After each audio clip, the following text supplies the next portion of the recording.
अस्सलाम वालेकुम नाजरीन, एक नए व्लॉग के साथ आपकी खिदमत में हाजिर हैं। नाजरीन, आज की सबसे बड़ी खबर यही है कि justice Qazi Faez Isa, chief justice of Pakistan, भी अब अपने प्रेडिसेसर जस्टिस उमर अताब बंदयाल के नक्शे कदम पर चल निकले हैं।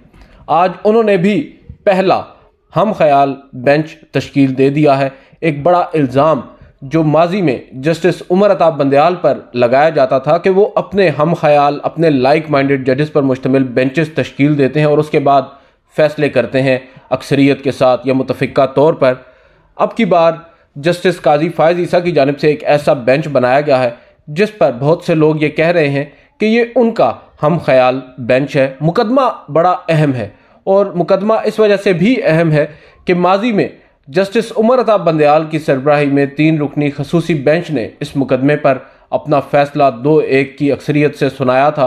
और आपको मालूम ही है ये मुकदमा है नैब तरामीम का, जिनको इमरान खान ने चैलेंज किया था सुप्रीम कोर्ट में। PDM की गवर्नमेंट ने, आपको याद होगा, कुछ तरामीम की थी नैब कानून के अंदर, और उन तरामीम के बाद किस तरह फ़ायदा पहुँचाया गया उस वक्त के PDM रहनुमाओं को, नवाज़ शरीफ से लेकर हमजा शहबाज, शहबाज शरीफ, मरीम नवाज़, आसिफ अली जरदारी, शाहिद खाकान अब्बासी और कौन कौन, बहुत से लोग थे और उन सब को रिलीफ मिला। बहरहाल सुप्रीम कोर्ट में इन तरामीम को इमरान खान साहब ने चैलेंज किया और उन्होंने इंतखाब किया उस वकील का जो पानामा केस में नवाज़ शरीफ के वकील थे, यानी ख्वाजा हारिस साहब, और दूसरी जानिब PDM के वकील थे मखदूम अली खान, जो कि पानामा केस में नवाज़ शरीफ के वकील वो भी रहे।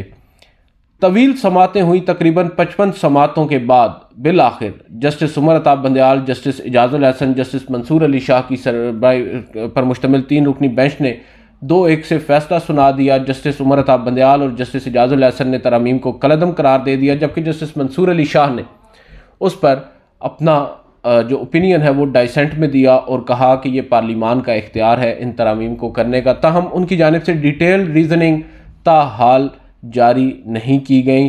गो कि अब जो इंट्रा कोर्ट अपील हुकूमत की जानिब से दायर की गई थी उसको समाअत के लिए मुकर्रर कर दिया है, और असल ख़बर भी यही है कि उस इंट्रा कोर्ट अपील पर बेंच भी बना दिया गया है। काफ़ी जल्दी में ये सब कुछ हो रहा है। और आपको मालूम है 15 सितंबर को, जिस रोज़ उमर अताब बंदयाल साहब रिटायर हुए, उसी रोज़ उन्होंने, एक रोज़ कबल उन्होंने ये फ़ैसला सादर फरमाया, जुमे का दिन था। और उस फैसले के बाद एक और फ़ैसला जस्टिस काजी फ़ायज़ ईसा की सरबराही में फुल कोर्ट ने सादर फरमाया। वो फ़ैसला था supreme court practice and procedure act का, उसको कानून बरकरार रखने का फ़ैसला दिया गया, जिसमें 184(3) के केसेस में अपील का हक़ दिया गया। अब जब अपील का हक़ मिल गया तो इंट्रा कोर्ट अपील दायर कर दी गई उस supreme court practice and procedure act के तहत। 184(3) के मुकदमात में आपको मालूम है जो नैब तरामीम थी जो इमरान खान ने चैलेंज की थी, वो भी 184(3) का केस था। इस वजह से अब उनको इंट्रा कोर्ट अपील का हक़ मिला है और मखदूम अली खान साहब वकील होंगे हुकूमत की जानिब से। और ये अपील फ़ाइल हुई, कुछ रोज़ कबल ही फ़ाइल की गई और आज उसको समाअत के लिए मुकर्रर कर दिया है। इंटरेस्टिंग बात है बेंच की तश्कील, जहाँ से हमने आगाज़ किया कि बेंच जो तश्कील दिया गया है, इस बेंच में अब जस्टिस काजी फ़ायज़ ईसा जो हेड कर रहे हैं, इनके अलावा जस्टिस अमीनुद्दीन ख़ान हैं, जस्टिस जमाल ख़ान मंदोखेल हैं, जस्टिस अतर मिनल्ला हैं और जस्टिस हसन नज़र रिजवी हैं। और आपको ये बताता चलूँ कि ये वो 5 फाजिल जजेस साहिबान हैं जिन्होंने supreme court practice and procedure act को बरकरार रखने का फ़ैसला सुनाया, यानी पार्लिमान का जो इख्तियार है कानून साजी का, उसको उन्होंने तस्लीम किया। और अब यही 5 जजेस नैब तरामीम के ख़िलाफ़ इंट्रा कोर्ट अपील पर समाअत करेंगे। और नैब तरामीम भी पार्लिमान की जानिब से की गई एक कानून साजी है जिस पर जस्टिस मंसूर अली शाह अपनी वाज़ेह राय दे चुके हैं। और अब बज़ाहिर नज़र यही आ रहा है कि जो उस वक्त एक डाइसेंटिंग वॉइस थी, एक अख्तिलाफ़ी नोट था जस्टिस मंसूर अली शाह का, शायद अब वो एक मेजॉरिटी जजमेंट बन जाए। जो होगा इसके बारे में ज़्यादा हम अंदाज़ा या ज़्यादा हम तबसरा नहीं कर सकते, ताहम जो ग्राउंड रियलिटीज़ हैं या जो फैक्ट्स हैं वो आपके साथ शेयर ज़रूर किए देते हैं। वजह यह है कि एक तासुर है आम कि कुछ जजेस हैं जो समझते हैं कि पार्लिमान बाइख्तियार है, पार्लिमान सुप्रीम है, पार्लिमान जो है वो कानून साजी का हक रखती है। दूसरी जानिब कुछ ऐसे जजेस हैं जो ये समझते हैं कि पार्लियामान बेशक बाइख्तियार है, सुप्रीम है, लेकिन कुछ ऐसे मामलात हैं जहां पर पार्लियामान को फंडामेंटल राइट्स को भी मद्देनज़र रखना होगा, और जहां पर फंडामेंटल राइट्स वायलेट होंगे उस तरह की कानून साजी को सुप्रीम कोर्ट बरकरार नहीं रख सकती। यही मुद्दा है जस्टिस एजाजुल एहसन और जस्टिस उमर अताब बंदयाल का। उन्होंने इन नैब तरमीम को बुनियादी इंसानी हकूक़ के ख़िलाफ़ करार देते हुए यहाँ पर जो ह्यूमन राइट्स आप कह सकते हैं, मफाद आमा का मामला समझते हुए उन्होंने इनको कलअदम करार दिया कि किस तरह जो करप्शन है, बदउनवानी है, उससे पूरा मुआशरा मुतासर होता है, और जब करप्शन को वैलिडेट किया जाएगा अपेरेंटली पार्लियामान की जानिब से, तो उससे फिर सुप्रीम कोर्ट को अपना किरदार अदा करना होगा। तभी एक जो फैसला आया इन नैब तरमीम को उन्होंने कलअदम करार दिया। और अब जो जस्टिस मंसूर अली शाह की राय थी, उस राय से मुताबिकत रखने वाले 5 जजेस पर मुश्तमिल ये बेंच बनाया गया है। गो के इंट्रा कोर्ट अपील है, इसमें मुमकिन है कि जो फैसला है वो रिवर्स हो जाए, और क्योंकि पहले जो एक रेमेडी दस्तयाब थी वो थी रिव्यू की, और रिव्यू में आपको मालूम है कि रिव्यू का स्कोप बड़ा महदूद होता है। रिव्यू के अंदर जो आप कह सकते हैं फैसला होता है उसके मेरिट्स को नहीं, बल्कि जो उसके अंदर अगर कोई गलती या कोई गुंजाइश बाकी हो उसको दुरुस्त किया जाता है, या उसकी निशानदेही की जाती है और उसके बाद फिर उसको दुरुस्त किया जाता है। यहाँ पर मामला कुछ और है। अब इंट्रा कोर्ट अपील में एक नया बेंच नए सिरे से इस मुकदमे की समाअत करेगा, इन नैब तरमीम को सुनेगा, और उसके बाद फिर डिसाइड करेगा कि आया जो पार्लियामान है उसने ये तरमीम जो की हैं क्या ये कर सकता था या नहीं कर सकता था, और आया ये तरमीम आइनी है या आइन से मुताबिकत नहीं रखती। मामला तो बड़ा सादा सा है, बड़ा छोटा सा है, मगर तवील हो जाता है। अब की बार देखना होगा कि काजी फायज़ ईसा की सरबराही में ये 5 रुकनी लार्जर बेंच कितने रोज़ में इस मुकदमे को कंक्लूड करता है, क्योंकि जो ट्रैक रिकॉर्ड नज़र आ रहा है हमें काजी फायज़ ईसा साहब का, उनकी कोशिश होती है कि 2 से 4 समातों में ही मुकदमे को कंक्लूड कर लिया जाए। ये मुकदमा ऑन दी अदर साइड बड़ा इंपॉर्टेंट है, सिग्निफिकेंट है, और इससे अब अंदाज़ा होगा कि आगे मामलात किस जानिब चलेंगे। गो कि अंदाज़ा तो हमें supreme court practice and procedure act से ही हो चला था, ताहम अभी एक ये केस बाकी है, देखते हैं इसमें क्या करते हैं काजी फायज़ ईसा साहब, justice Jamal Khan Mandokhail, justice Aminuddin Khan, justice Athar Minallah और जस्टिस हसन नज़र रिजवी। और बेंच की तश्कील के ऊपर बहुत से लोग बहुत सी अपनी राय दे रहे हैं। हम अभी अपनी राय इस पर महफूज रखते हैं, एक एक फाजिल जज के माजी में किए गए फैसलों पर भी बात होगी, मगर आज ऐसा करना मेरा ख्याल है मुनासिब नहीं होगा।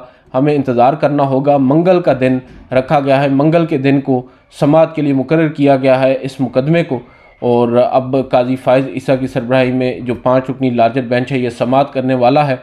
और इसके अलावा जो एक बड़ी खबर गुज़िश्ता रोज़ हमने आपको दी, क्योंकि पहली दफ़ा तारीख़ में ऐसा हुआ है कि एक एलामिया जारी किया गया है, और उस एलामिये में बताया गया है कि सुप्रीम जुडिशल कौंसिल का इजलास जो है उसमें क्या कुछ होता रहा है। और हमने आपको बताया था काफ़ी तफसील के साथ कि जस्टिस मंसूर अली शाह ने भी 2 दफ़ा अपनी एंट्री डाली है उस इजलास के अंदर, और 2 जो फाजिल मेंबर हैं सुप्रीम जुडिशल कौंसिल के, जस्टिस एजाजुल एहसन और जस्टिस सरदार तारिक मसूद, उनके ख़िलाफ़ जब शिकायत को सुना गया तो उस वक्त दोनों जजेस साहिबान ने रिक्यूज़ किया, ख़ुद को अलग कर लिया उस वक्त की जुडिशल कौंसिल से, और उनकी जगह फिर उनके बाद आने वाले सीनियर तरीन जज मंसूर अली शाह को बुलाया गया, उनको बिठाया गया, और फिर जस्टिस एजाजुल एहसन की हद तक तो शिकायत जो है उसको वापस भेज दिया गया, उसको खारिज कर दिया गया। ताहम जस्टिस सरदार तारिक मसूद का जो मामला है वो अभी तक पेंडिंग है, उसमें अब क्या होगा ये बड़ा अहम है। और आमना मलिक साहिबा को नोटिस जारी किया गया है। इसमें नोटिस सरदार तारिक मसूद साहब को नहीं बल्कि दरख्वास्त गुजार या शिकायत कुनंदा को किया गया है। जैसा कि हमने देखा जस्टिस मज़ाहिर अली अकबर नकवी के मामले पर जिनके ख़िलाफ़ शिकायत दर्ज हुई वहाँ पर उनको यानी मज़ाहिर नकवी को नोटिस हुआ, और जिसने शिकायत की उसको नहीं हुआ। यहाँ पर ज़रा उल्टा है, सरदार तारिक मसूद साहब को नोटिस नहीं हुआ मगर उनके ख़िलाफ़ शिकायत करने वाले को नोटिस कर दिया गया। और इसकी खैर एक वजह भी बताई गई है। वजह यह बताई गई है कि जस्टिस सरदार तारिक मसूद के ख़िलाफ़ जिन मौसूफ़ा ने शिकायत दर्ज की है, आमना मलिक उनका नाम है, उन्होंने कुछ मुतलका दस्तावेज़ात उसके साथ नथी नहीं की, और उनके वजह से उन्होंने अब उनसे मज़ीद उनको वक्त दिया है। आइंदा समात पर उनको अपने साथ तमाम तर मुतल्लका दस्तावेज़ात लाने का, रिकॉर्ड लाने का कहा है जो सपोर्ट करते हों उनके उस क्लेम को जो जस्टिस सरदार तारिक मसूद के अगेंस्ट उन्होंने किया है। और साथ साथ जस्टिस सरदार तारिक मसूद को भी वो तमाम तर दस्तावेज़ात जो आमना मलिक सुप्रीम जुडिशल कौंसिल में जमा करवाएंगी वो रजिस्ट्रार साहिबा को हुक्म दिया गया है कि वो जस्टिस सरदार तारिक मसूद साहब को फराहम कर दें, ताकि आइंदा समात पर मुमकिन है जस्टिस सरदार तारिक मसूद भी इस इजलास में शरीक हों। जब आमना मलिक साहिबा होंगी तो उस पर वो अपना रद्द अमल दे सकेंगे, अपनी राय दे सकेंगे। लेकिन इम्पॉर्टेंट चीज़ ये है कि जस्टिस मज़ाहिर अली अकबर नकवी को जो 14 दिन का वक्त दिया गया है उसमें बहुत सी अब क्या सराहियाँ हो रही हैं, क्योंकि जो रिवायत जस्टिस काजी फ़ाइज़ ईसा ने अपने दफ़ा एक डाली थी और रिवायत थी सुप्रीम कोर्ट में चैलेंज करने की 184(3) के तहत, अब उन्हें ये मौका या ये हक जो है इससे जस्टिस मज़ाहिर अली अकबर नकवी को भी देना होगा। और महरूम अगर उन्होंने किया तो सारी तनकीद जस्टिस काजी फ़ाइज़ ईसा पर होगी। जहाँ तक मेरी अंडरस्टैंडिंग है, बज़ाहिर चीज़ें तो कुछ ऐसी लग रही हैं कि शायद ये एक प्री प्लान चीज़ है, जस्टिस काजी फ़ाइज़ ईसा का इंतज़ार था, ये रेफरेंस आया, इसके ऊपर शिकायत के ऊपर जो राय थी वो भी इनके दौर में आई और उसके बाद किस तरह फ़ौरन एक इजलास बुलाया गया। उस इजलास में जस्टिस नईम अफ़गान जो कि बलूचिस्तान हाई कोर्ट के चीफ जस्टिस थे, उस वक्त सुप्रीम जुडिशल कौंसिल के मेंबर नहीं थे। जस्टिस अहमद अली शेख की रिटायरमेंट के बाद तक इंतज़ार किया गया, क्योंकि उसके बाद सीनियर तरीन जज वो थे chief justice Lahore high court के, उनको शामिल किया गया। और जो नंबर है, जो अददी बरतरी है, वो जस्टिस काजी फ़ाइज़ ईसा को जब हासिल हो गई तो उसके बाद उन्होंने इजलास बुलाया। ये बात हो रही है। ताहम मेरी ओपिनियन ये है कि जस्टिस काजी फ़ाइज़ ईसा के सामने जब एक शिकायत आएगी और उसके ऊपर जब उन्होंने नोटिस दे दिया है और अगर लेट से जस्टिस मज़ाहिर नकवी उस नोटिस का जवाब देते हैं, अपना रिप्लाई देते हैं, तो उसके ऊपर आइन और कानून की रोशनी में ही फ़ैसला होगा। और अगर ऐसा ना हुआ तो जस्टिस काजी फ़ाइज़ ईसा के हवाले से भी फिर बातें सामने आएंगी और तनकीद फिर खुलकर होगी। बज़ाहिर अभी ये मैं समझता हूँ कि हमें इंतज़ार करना होगा। नोटिस जारी होना कोई इतनी बड़ी बात नहीं है। दो चीज़ें हैं, एक तो ये कि क्या जस्टिस मज़ाहिर नकवी इसको चैलेंज करते हैं इस नोटिस को और सुप्रीम कोर्ट में एक आइनी दरख्वास्त दायर करते हैं।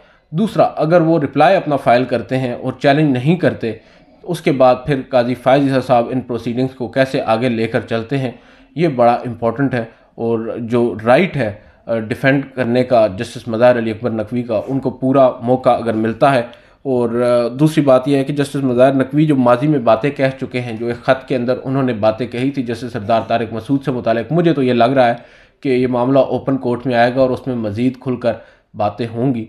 और दिलचस्प बात ये होगी कि वो बेंच कौन सा होगा जो उन केसेस को सुनेगा, उन दरख्वास्तों को सुनेगा जो जस्टिस मज़ाहिर अली नकवी दायर करेंगे सुप्रीम जुडिशल कौंसिल के ख़िलाफ़। बहरहाल इंतज़ार करते हैं। अब आज की तो सबसे बड़ी ख़बर ये नैब तरमीम का मामला ही है। और अब बहुत से लोग ये कह रहे हैं कि शायद जस्टिस उमर अता बंदयाल साहब का किया हुआ वो फ़ैसला अब अक्सरियत से अक़लियत में बदलने जा रहा है। बहरहाल इंतज़ार करते हैं, आप भी कीजिए। आज की इस वीडियो से इतना ही, इजाज़त दीजिए। अल्लाह हाफ़िज़।